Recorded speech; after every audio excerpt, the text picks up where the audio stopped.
Hello student, स्वागत है आपका मेरे यूट्यूब चैनल में। आज मैं आपको पिछली वीडियो मैंने आपको भोजन पकाने की विधियां बताई थी कि हम लोग किन किन तरीके से भोजन को पकाते हैं, उनकी कौन कौन सी विधियां हैं।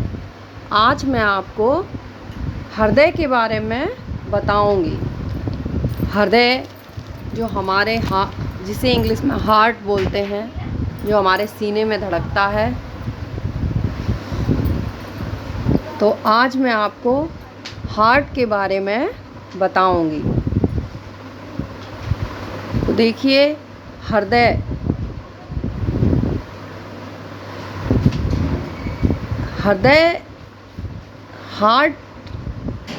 हार्ट यह की स्थिति वक्ष में दोनों फुफ्फुसों के मध्यवर्ती पेशी के ऊपर बाईं ओर स्थित है।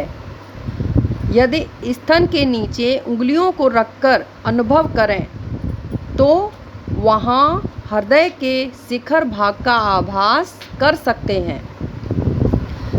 आप कभी भी स्तन के नीचे उंगलियों को रखकर अनुभव करेंगे तो वहाँ हृदय के शिखर भाग का आभास कर सकते हैं। शिखर मतलब ऊंचा।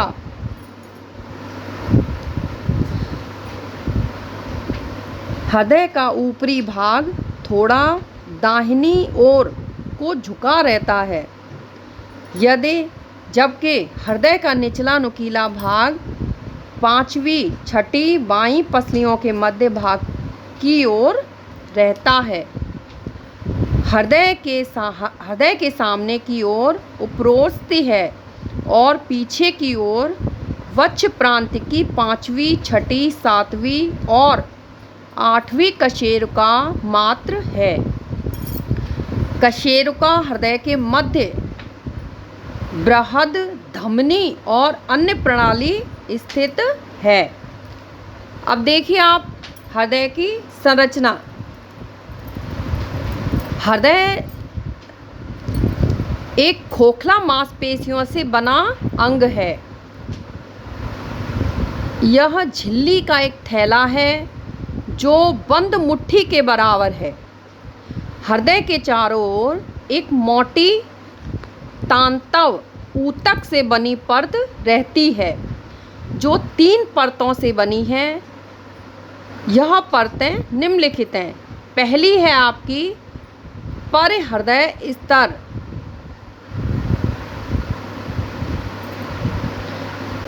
पेरिकार्डियम। और दूसरी है हृदय पेशी तंत्र, मायोकार्डियम। तीसरी है आपकी अंतः हृदय स्तर, एंडोकार्डियम। तो देखिए, जो हृदय होता है, जो दिल हमारे सीने में धड़कता है, तो इसका क्या कार्य है हमारे शरीर में।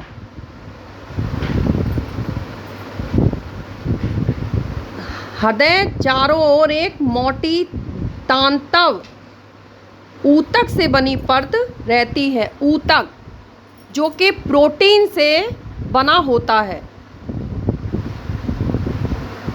हमारे शरीर की जो सूक्ष्मतम इकाई होती है वो कोशिका होती है। कई कोशिकाएं मिलकर ऊतक का निर्माण करती हैं।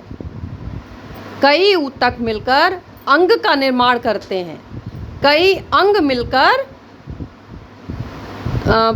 शरीर का निर्माण करते हैं। जिस प्रकार से एक ईंट से दीवार तैयार होती है और दीवार से चारों मतलब एक कमरा तैयार हो जाता है। एक एक कमरा करके पूरा मकान तैयार हो जाता है। उसी प्रकार से कोशिका का कार्य हमारे शरीर की जो सबसे छोटी इकाई होती है वो कोशिका होती है। कई कोशिकाएं मिलकर ऊतक का निर्माण करती हैं और जो ये ऊतक होता है ये प्रोटीन से बना हुआ होता है, प्रोटीन से। तो देखिए, हमारे सीने में जो हृदय होता है, वो हृदय में जो रक्त भरा हुआ होता है वो शुद्ध होता है या अशुद्ध होता है? बताइए, आप लोग कमेंट में मुझे बताइए। हमारे हृदय में जो रक्त भरा हुआ होता है या जो रक्त होता है वो शुद्ध धमनियों का शुद्ध होता है या अशुद्ध होता है? शुद्ध रक्त किस में बहता है और अशुद्ध रक्त किस में बहता है? आप लोग सभी लोग मुझे कमेंट करके नीचे मेंशन कीजिए। तो देखिए, हृदय जो होता है वो उसमें अशुद्ध रक्त रहता है। जो अशुद्ध रक्त होता है, अशुद्ध रक्त फेफड़ों को वो प्रदान करता है। जो फेफड़े होते हैं उसको फुफ्फुस पंपिंग करके ऑक्सीजन वगैरह उसमें मिक्स करके उसे वापस हृदय में भेज देते हैं, हार्ट में। तो फेफड़ों से लिया रक्त शुद्ध रक्त, फेफड़ों ने रक्त को शुद्ध किया, शुद्ध करके रक्त फिर से हार्ट में आया, फिर वो रक्त महाधमनी में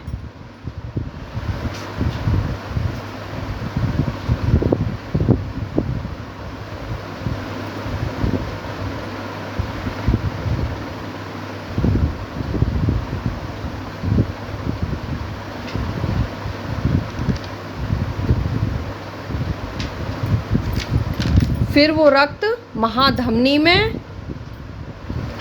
महाधमनी से फिर धमनी में, फिर धमनी से छोटी धमनी में, फिर केशिका, केशिका में, केशिका से फिर छोटी सिरा में, सिराओं में जो है छोटी सिरा में, फिर छोटी सिरा से सिरा में, फिर सिरा से महासिरा में, महासिरा के बाद फिर से वो हार्ट में आ जाता है। हार्ट में कौन सा रक्त आ गया? आप मुझे कमेंट करके बताइए कि सिरा में कौन सा रक्त बहता है और धमनी में कौन सा रक्त बहता है। ओके, तो अब देखिए आप लोग, इसकी जो 3 परतें होती हैं, पहली परत है इसमें परहृदय स्तर, पेरिकार्डियम। यह दोहरे स्तरीय वाला थैला है। इसका एक स्तर बाहरी अंगों से हृदय को जोड़ता है तो दूसरा हृदय पेशी से सटा रहता है। इन दोनों के बीच सीरस द्रव भरा रहता है जो इसे चिकना बनाए रखता है। इस द्रव से दोनों स्तर आपस में रगड़ नहीं खाते और हृदय की संकुचन प्रसरण गति आसानी से होती रहती है। नेक्स्ट है हमारी हृदय पेशी स्तर, मायोकार्डियम। इसमें विशेष प्रकार के तंतु होते हैं जो अनैच्छिक पेशी वर्ग के होते हैं, जिनके फैलने से हृदय के कक्षों की क्षमता बढ़ जाती है, वह संकुचन से घट जाती है। हृदय के दाएं तथा बाएं भाग में कोई संबंध नहीं रहता है। यह एक दीवार सेप्टर द्वारा विभाजित होते हैं। यह मांसपेशी स्तर ऊपर आलिंद की ओर पतला तथा नीचे नालियों की ओर मोटा होता है। तो हमारी जो तीसरी पेशी है अंतःहृदय स्तर, एंडोकार्डियम। यह हृदय की अभ्यंतर की कोमल कला है जो चपटी अंतःकला कोशिकाओं से निर्मित है। हृदय के अंदर रहने वाला एक एंडोथीलियम का स्तर नलिकाओं के अभ्यंतर व हृदय के अंदर के कपाट आदि को भी आच्छादित करता है, परंतु इस स्तर के कुछ सूत्र ऊपरी कक्षों व नीचे के कक्षों में सम्मिलित रूप से रहते हैं, जिनकी वजह से नीचे के दोनों कक्षों व ऊपर के दोनों कक्षों में संकुचन तथा शिथिलन की क्रियाएं एक साथ एक ही समय में होती हैं। नेक्स्ट देखिए आंतरिक बनावट। हृदय का आंतरिक खोखला भाग एक अनुदैर्ध्य विभाजक भित्ति के द्वारा दाहिने और बाहिने 2 भाग में बट जाता है। इन दोनों कक्षों का आपस में कोई संबंध नहीं होता है, अर्थात ये स्वतंत्र कक्ष बन जाते हैं। हृदय का संपूर्ण दायां भाग अशुद्ध रक्त के लेन देन से संबंध रखता है। मतलब हृदय का संपूर्ण दायां भाग अशुद्ध रक्त के लेन देन से संबंध रखता है। दाएं व बाएं भाग के मध्य में एक मोटी दीवार होती है जिसमें कोई छिद्र नहीं होता है। यह विभाजक भित्ति कहलाती है। बायां भाग बड़ा तथा दायां भाग छोटा होता है। यह दोनों भाग फिर से दो भागों में बट जाते हैं, ऊपर तथा नीचे। इस तरह कुल 4 कोष्ठ बन जाते हैं।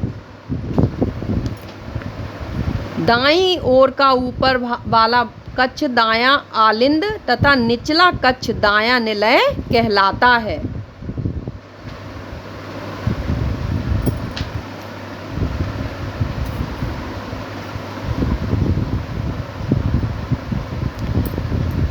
तो ओके स्टूडेंट, आज की क्लास इतनी। आप मुझे कमेंट कीजिए, प्यार दीजिए अपना। मेरे चैनल को लाइक कीजिए, सब्सक्राइब कीजिए। Please support me. Thank you.